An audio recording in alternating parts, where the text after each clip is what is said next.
I had a Christian upbringing, nonconformist, and quite stern in some ways. So Judas had always been a strong character, as it were, in my life, in my childhood. So I was intrigued to think about this again. It wasn't the first time I'd considered Judas and considered Judas's reasons and his thinking, Judas's motive, if you like. And what I wanted to do, really, was to look for motive, because I think when what is thought to be a bad act is committed, then we have to look to motive. So I was intrigued in that way. I was also intrigued, of course I was, by the fact that Judas is, as it were, the betrayer.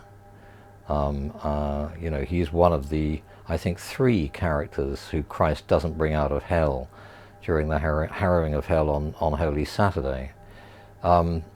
Judas is one, Cain, and I think Herod are the 3 that he doesn't bring out. So why is Judas not deserving of being saved, since he died before the salvific moment, the moment of Christ's death on the cross? So when Christ goes to hell to bring out the virtuous pagans and the unbaptized children and so on, those who are in effect saved by Christ's death, why is Judas among those unsaved?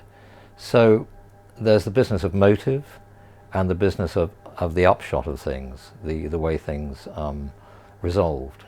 That intrigued me.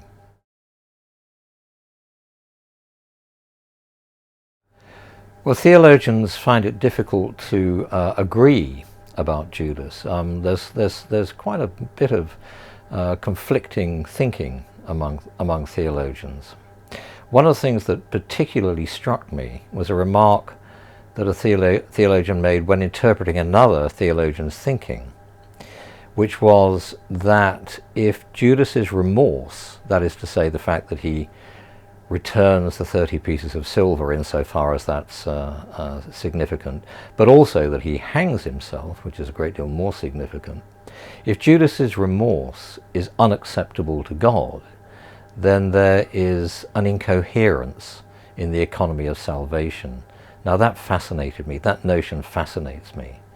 I wanted to sort of get to the bottom of that. And the fact that Judas is a puzzle has to do with motive. It has to do with why he did what he did. In so-called betraying Christ, and let's not forget that the word, the Greek word, the Koine Greek word paradidomai, which is consistently translated by the King James Version scholars as betray, does not in fact mean betray. It means to hand over or to deliver. So in handing Christ over to the Sanhedrin, was Judas the instrument of some greater event, i.e., theologians would say, the salvation of mankind?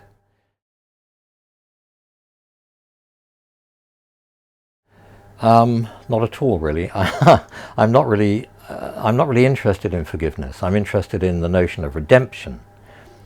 I'm not sure what forgiveness means. I'm not sure what forgiveness causes to happen. So I remember at the time of the Bataclan massacres, people saying, people whose loved ones were victims of that, who died in those attacks or that attack, I can't go through the rest of my life hating these people, so I'm going to forgive them. And I just simply don't understand the process in that. I don't understand what that person who said that, much as I sympathize and much as I can see what the intention was, I can see that the intention was for that person to, as it were, shed a burden of hatred. I'm not quite sure how that happens. I'm not quite sure what the act of forgiveness actually means or represents or causes to happen. But retribution is a different thing. Retribution comes from within. It has to do with a different kind of burden borne by the person who is, as it were, to blame, the perpetrator.